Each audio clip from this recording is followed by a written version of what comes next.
आज वैशाख 1 गते 2083 साल नेपाली नयाँ वर्षको यो नयाँ दिनको सुरुवात एउटा नयाँ सूर्य उदाएको छ।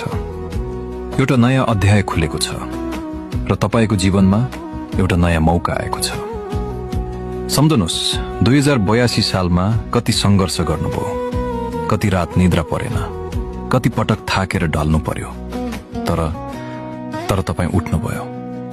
हरेक पटक उठ्नुभयो किनकि तपाई नेपाली हुनुहुन्छ र नेपाली कहिले हार मान्दैन।